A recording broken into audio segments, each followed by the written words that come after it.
pessoal, meu nome é Vinícius, eu faço parte do grupo de estudos em solos sul-catarinense e queria compartilhar com vocês um conteúdo que a gente apresentou no dia de campo do IFC, né, foi o primeiro dia de campo, e então para deixar registrado e para que a gente possa trocar ideia, interagir mais sobre o assunto com quem já teve experiência, com quem tem curiosidade.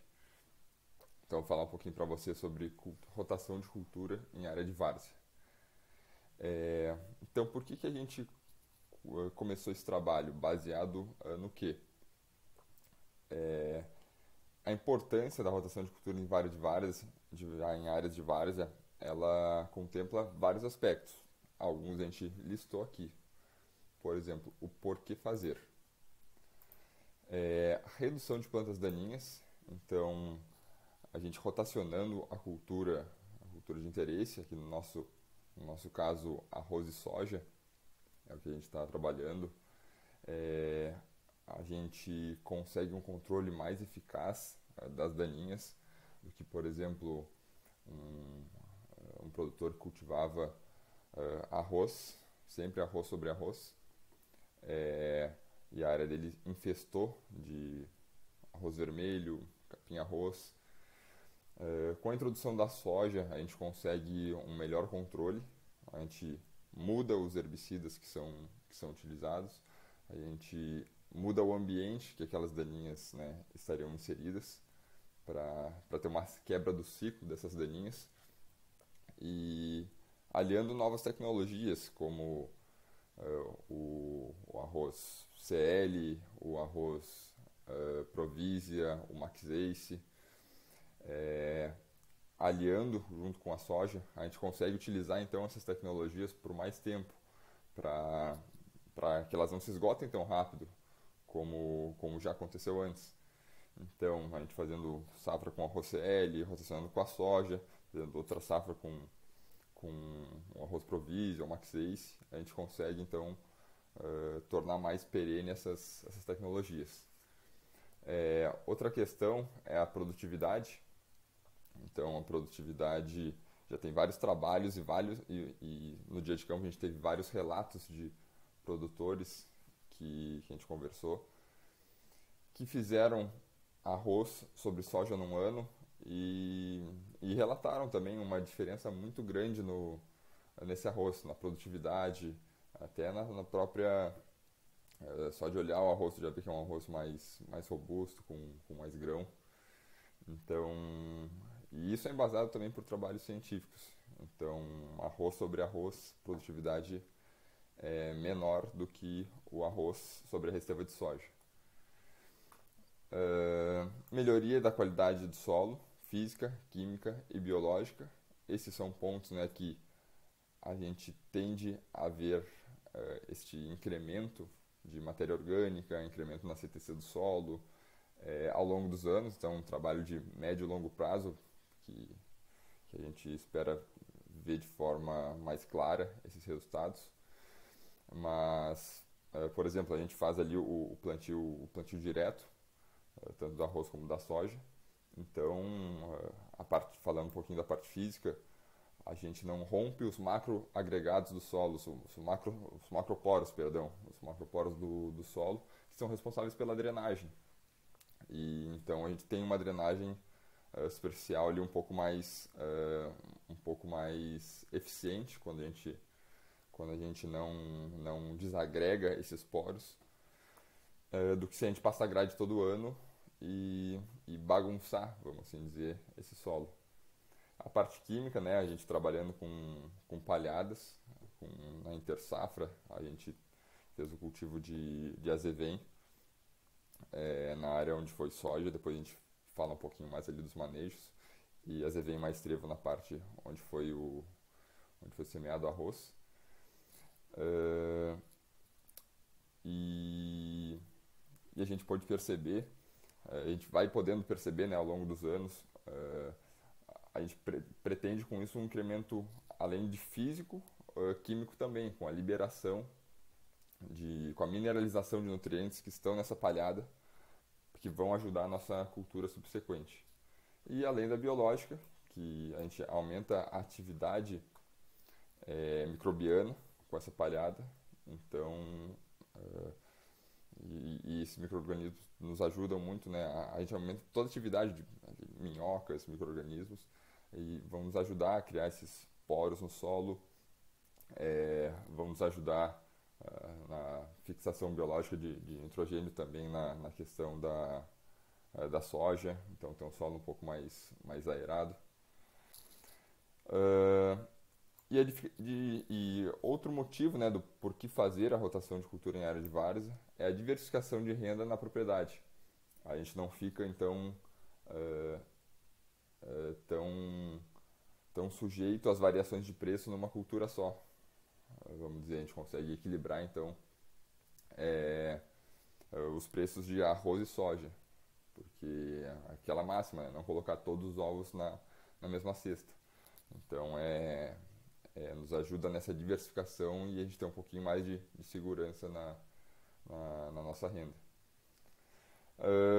Mas fazendo esse trabalho nós encontramos e também acreditamos que os produtores, né, da região aqui do sul de Santa Catarina, que encontram solos similares ao que a gente trabalhou, encontram algumas dificuldades. E essas dificuldades, né, a principal delas, acredito que seja a drenagem. Então, são áreas baixas, terras baixas. Existe um acúmulo muito grande de água nessa região. É uma região também perto de morros, então a água escoa para lá com facilidade. Então, a drenagem foi um desafio bem grande e está sendo um desafio bem grande, porque nessas áreas a gente tem um lençol freático alto, então tem que trabalhar muito bem essa drenagem superficial.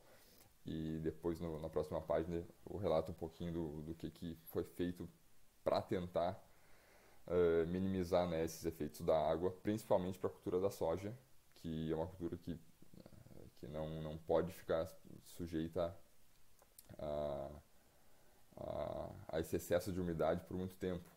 Então, nosso objetivo choveu 100, 200 milímetros no dia, que seja, a gente tem que tentar tirar lâmina de água, não ter poças de água na área em até 24 horas. Senão a gente começa a ter vários problemas com nodulação, com a respiração das raízes da soja, o que não é o caso do arroz, né, que possui aerênquima e por isso é cultivada sob lâmina da água.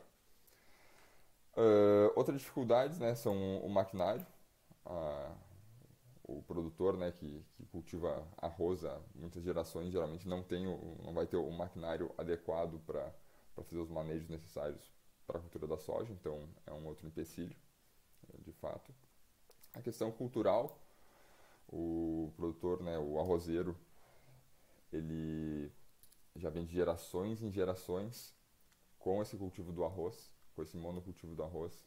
Então, é muito difícil realmente dar um primeiro passo para algo que é muito estranho, que pode parecer, né, primeiramente, muito estranho para ele,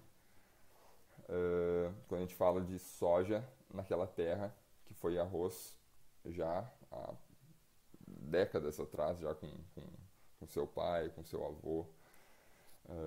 Então, tem essa barreira da cultura, com certeza, para tentar implementar um sistema como esse. A questão de mercado, então, além dos motivos anteriores, né, o agricultor olha às vezes o preço não está muito atraente, por que eu vou tentar implantar um sistema que eu posso naturalmente já perder por nunca ter feito, também por desconhecer, pelas dificuldades da área, por N motivos, e ainda o preço não está atrativo para essa soja, por exemplo. Então, em períodos de baixa, assim, é uma barreira também para o produtor entrar nesse tipo de sistema. E além do clima, né, o alto volume de chuvas, principalmente aqui na região. Esse ano de El Niño foi bastante sofrido. Aqui, quando eu falo região, é o sul de Santa Catarina, ali mais especificamente Santa Rosa do Sul, onde foi conduzido o trabalho. Então é uma região que, perto de morros, ali tem bastante pancadas de chuva, então às vezes a gente vê, né, um pouquinho mais para o interior ali, 15 quilômetros do centro de Santa Rosa do Sul, o campus, então às vezes ocorrem chuvas fortes ali naquela região e às vezes na cidade, no centro, não nem ocorre. Então a gente encontrou essa dificuldade do clima. Aqui então temos o desenho da nossa área. O que está em verde aqui foi cultivado soja na safra passada, em 2022-23. Então, e nessa safra atual, a gente tem aqui em amarelo o arroz e em verde a soja. Aqui é o arroz, esqueci de comentar também. Em amarelo é o arroz e em verde a soja. Então, a ideia é 2 anos soja e 1 ano arroz para cada área.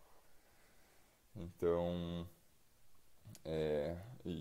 na entre safra fazermos culturas de cobertura.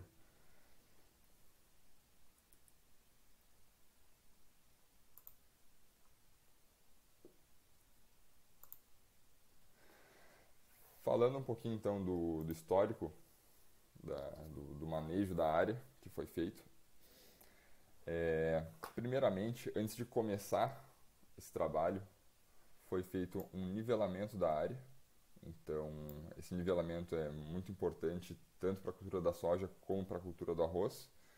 Para o arroz vai nos permitir manter aquela lâmina de água constante, aproximadamente 5 centímetros foi o que a gente tentou manter. E com isso, né, dificultar a emergência das plantas daninhas.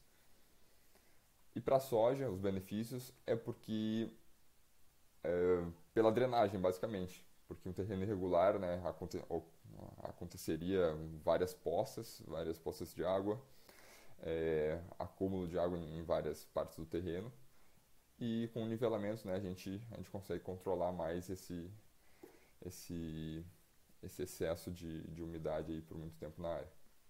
Então, juntamente com o nivelamento da área, foi feito o envaletamento. Então, como o lençol freático na região ali é muito alto,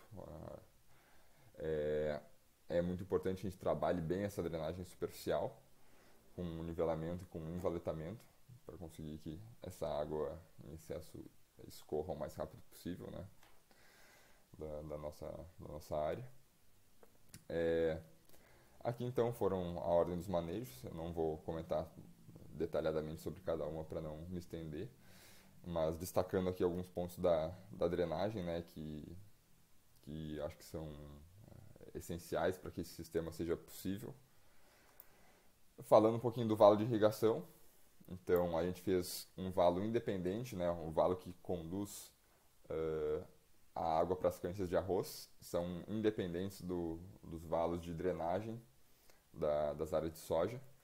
Né, no ano anterior, no primeiro ano, 2022-23, na safra passada, era o mesmo valo, então isso dificultava muito a drenagem das áreas, porque às vezes aquele valo estava cheio de água, que estava levando a água para as canchas de arroz, e aquela água que estava nas canchas de soja utilizava o mesmo valo para tentar drenar, mas às vezes a água que estava no valo estava num nível até um pouco mais alto que a cancha, e acabava inclusive jogando água para dentro das canchas. Então a gente adaptou esse valo de irrigação, fizemos um valo independente, na verdade, um valo a mais, para dividir o valo de drenagem da soja para o que abastece essas canchas de arroz. E falando um pouco das culturas de inverno, então a gente semeou azevém nas áreas, a gente optou por azevém nesse primeiro ano pela maior tolerância, né, à umidade, onde foram as áreas de soja, onde semeamos soja, e fizemos azevém mais trevo persa nas áreas onde foi cultivado arroz, porque o trevo persa é uma leguminosa, ela tem mais resistência também que o trevo branco, por exemplo, em áreas de várzea, que tolera um pouco mais de umidade. Então optamos por ela também para colher os benefícios da fixação biológica de nitrogênio. Sendo uma leguminosa, ela faz também aquela simbiose com bactérias para fixar nitrogênio, e liberando esse nitrogênio, né, gradativamente para a cultura seguinte, que aí vai ser a cultura do arroz, que é bastante exigente. Fizemos, né, os manejos fitossanitários com drones nas áreas de arroz e, de forma resumida, o trabalho que está sendo conduzido é esse. Então, temos benefícios de curto prazo, como o arroz semeado em resteva de soja, então já no ano seguinte já, já dá uma produtividade diferente, já dá um aspecto diferente para esse arroz.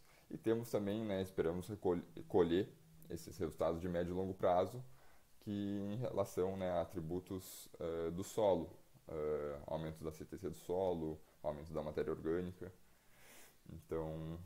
Então, esse é o objetivo do trabalho. E um problema que tinha muito grande assim, nessas áreas, e ainda tem nas áreas vizinhas aqui do campus, é a infestação de arroz vermelho. Então esse tipo de manejo também nos permitiu controlar muito melhor essas daninhas do que fazendo arroz sobre arroz. Por enquanto é isto. Se tiverem dúvidas, podemos conversar. Agradeço aí aos professores, aos alunos que foram no dia de campo, a Raistec, que faz parceria com a gente nesse projeto, ao Instituto Federal Catarinense. E muito obrigado. Nos vemos no próximo dia de campo. Um abraço.